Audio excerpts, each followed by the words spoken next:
ગીરગંગા પરિવાર ટ્રસ્ટ દ્વારા પાણી બચાવો અભિયાનને લઈ તેમજ ચેકડેમ ઊંચા રિપેર કરવા તેમજ નવા બનાવી વરસાદી પાણીને રોકવું તેને લઈને પત્રકાર પરિષદનું આયોજન કરેલ। આપણે સૌ મળીને પત્રકારો લોકો એક એક વ્યક્તિ જોડાઈ જાય, દરેક પ્રસંગમાં આનો પ્રસાર પ્રચાર થાય અને બાકીના જે સામાજિક ખર્ચાઓ જે લોકો વ્યસન મુક્ત થાય અને વ્યસનમાંથી કાપ મૂકી અને આમાં થોડું થોડું યોગદાન આપે અને આમ કહે છે ને કે ટીપે ટીપે સરોવર ભરાય, એમ આ જો યોજનામાં બધા લોકો લોકભાગીદારીથી એક એક ગામની જવાબદારી લે, મને લાગે છે કે સૌરાષ્ટ્રના તમામ ગામડાઓ ખાલી થાય છે અને લગભગ રાજકોટ, સુરત, અમદાવાદ, બોમ્બે બધા સિટીમાં વૈસા છે। એ દરેક ગામમાં સંકલન કરીને પોતપોતાના ગામની પોતે જવાબદારી લઈ લે તો સૌરાષ્ટ્રનું એક પણ ચેકડેમ ઊંડું ઉતારવું કે એના પાડા ઊંચા કરવા કે કોઈ પણ બાબતમાં બાકી ન રહે અને આ કામ સુપરે પાર થાય એવું મને લાગે છે। નમસ્કાર, આપને ઘણા સમયથી આપના દેશની અંદર છેલ્લા 2-5 દિવસથી આ કાયમી ન્યૂઝપેપરની એક સુર્ખિયા બની રહી છે કે આપના દેશની અંદર અમુક સિટીની અંદર જળ સંકટ આવી રહ્યું છે, પાણીના માટે લોકો પરેશાન થઈ રહ્યા છે। મિત્રો, સૌરાષ્ટ્ર ગુજરાતનો એક ભાગ છે। સૌરાષ્ટ્રની ધરતી પથાળ અને ડુંગરાળ છે। વરસાદ તો અહીંયા ઘણો બધો પડે છે, પણ 80% પાણી દરિયાની અંદર ચાલ્યું જાય છે।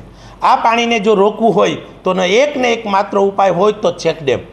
આ વધારેમાં વધારે ચેકડેમો બનવા જોઈએ, ઊંડા ઉતારવા જોઈએ, તૂટેલો એને રિપેરિંગ કરવા જોઈએ, જરૂર બને ત્યાં નવા લોકેશનમાં નવી વ્યવસ્થા થવી જોઈએ। આ કાર્યને વેગ આપવા માટે ગીરગંગા પરિવાર ટ્રસ્ટ છેલ્લા 2 વર્ષથી આ સંઘર્ષ કરી રહી છે। હાલ અમે 135 કરતાં પણ વધારે નાના મોટા ચેકડેમો ઊંડા ઊંચા રિપેરિંગ તેમજ નવા બનાવેલા છે। સૌરાષ્ટ્રની અંદર 11,111 ચેકડેમ બનાવવાનો આ સંસ્થાએ સંકલ્પ કરેલો છે। સૌરાષ્ટ્રમાં વરસાદનું જે પણ પાણી પડે છે એનું એક પણ ટીપું દરિયામાં ન જાય ત્યાં લગીનો સંઘર્ષ કરવાનો અમે સંકલ્પ કર્યો છે। હાલ અત્યારે જોઈએ તો રાજકોટ સૌરાષ્ટ્રનું હબ કહેવામાં આવે છે અને રાજકોટ અત્યારે પીવા માટે પાણી નર્મદા ઉપર નિર્ભર છે। આપણે ઇતિહાસમાં ઘણી વખત જોયું છે કે ઇતિહાસની અંદર ઘણી વખત આપણે દુષ્કાળ પડ્યો છે, ન કરે નારાયણને કોઈ પણ કારણોસર જો નર્મદાનું પાણી સૌરાષ્ટ્રને ન મળે તો આપની હાલત શું થઈ શકે અને નર્મદાનું પાણી સૌરાષ્ટ્રમાં પહોંચાડવું પણ ઘણું બધું ખર્ચાળ છે। તો સ્વયં લોકો જાગૃત થઈ અને વરસાદનું જે આપનું અમૃત જેવું પાણી આપને મળી રહ્યું છે એને લોકોએ જાગૃત થઈ અને બચાવવું જોઈએ।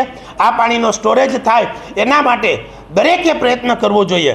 સંસ્થાના પ્રમુખ તરીકે હું લોકોને પણ અપીલ કરું છું, રાજકીય માણસોને, સરકારી સંસ્થાઓને, ગામના આગેવાનોને, ઉદ્યોગપતિઓને, દરેક લોકોને મારે દિલથી વિનંતી છે કે વધારેમાં વધારે ચેકડેમ બને। સામાજિક કાર્ય તો બધા વધારે જ કરે છે, પરંતુ એક કામના વધારે એડ કરી અને પાણીમાં બધા જો મહેનત કરશે તો આપણે જે દુષ્કાળના સમયમાં જે મુશ્કેલી, રાજકોટને પણ એક વખત ટ્રેનથી પાણી દેવામાં આવેલું છે, જો આવો સમયને ફરીથી ન લઈ આવવો હોય તો દરેક લોકોએ જાગૃત થવું જોઈએ। એક સમયે સૌરાષ્ટ્રની અંદર નદીઓ વહેતી હતી, 20-30 ફૂટે પાણી હતા, આજે એ પાણી બહુ ઊંડા વહી ગયા છે। 2000-3000 ફૂટે આ પાણી ડેફમાં ચાલ્યા ગયા છે। જો હજી આપણે પાણી નહીં બચાવીએ તો આ પાણી ભવિષ્યમાં ગોતવું પણ મુશ્કેલ પડશે અને એ પાણી વાપરવું અને હેલ્ધી પણ નથી। તો લોકોએ જાગૃત થઈ અને આ પાણી બચાવવું જોઈએ અને ગીરગંગા પરિવાર ટ્રસ્ટે ગુજરાતની અંદર, ખાસ સૌરાષ્ટ્રની અંદર, રાજકોટની અંદર 3000 ચેકડેમનું તો સર્વે કરીને રાખ્યું છે કે જે 50,000થી માંડી અને 50 લાખમાં તૈયાર થાય। હું લોકોને અપીલ કરું છું, જેને પણ પોતાના સારા નરસા પ્રસંગની અંદર આપણા વડીલોની યાદમાં, છોકરાઓની જન્મ તિથિમાં, છોકરાઓના નામના, આપણા કંપનીઓના નામના જે પણ લોકોને તળાવ ચેકડેમો બનાવવા હોય તો અમારી સંસ્થા એને ચોક્કસ મદદરૂપ થશે અને જે પણ પાણી રોકાય એવું દરેક લોકો આ કાર્યમાં મદદરૂપ થાય એવી અપીલ પણ કરું છું। આજે પ્રેસ કોન્ફરન્સ દ્વારા હું મીડિયાને પણ અપીલ કરું છું, આ લોક પ્રકૃતિ અને જીવ દયાનું કામ છે, કારણ કે પાણી છે તો સમૃદ્ધિ છે, પાણી છે તો પ્રકૃતિ છે। આ કાર્યમાં વધારેમાં વધારે મીડિયા મદદરૂપ થાય છે, પણ હજી એવું કાંઈક મીડિયા કરી બતાવે કે લોકોની અંદર સારી અવેરનેસ આવે અને દરેક લોકોની અંદર જાગૃતિ આવે અને આ કામની અંદર મહત્વ વધારેમાં વધારે કામ કરે એવી અપીલ સાથે મારી વાત પૂરી કરું છું. રાજકોટ જિલ્લાની અંદર જોઈએ તો નાના મોટા 11 તાલુકાના 594 ગામની અંદર 20,000 કરતાં પણ નાના મોટા ચેકડેમ અને તળાવો જે તે સમયે બનેલા છે, પણ હાલ એની અંદર ક્યાંક માટી પુરાયેલી છે, ક્યાંક કોક જર્જરિત છે, કારણ કે ઘણો બધો સમય થયો છે. એટલે લોકોએ હવે જાગૃત થઈ અને આને ડિપ્ટિંગનું કામ કરવું જોઈએ. હાલ સરકારે ગઈ 4 તારીખે જ સુજલામ સુફલામ યોજના લાગુ કરી છે.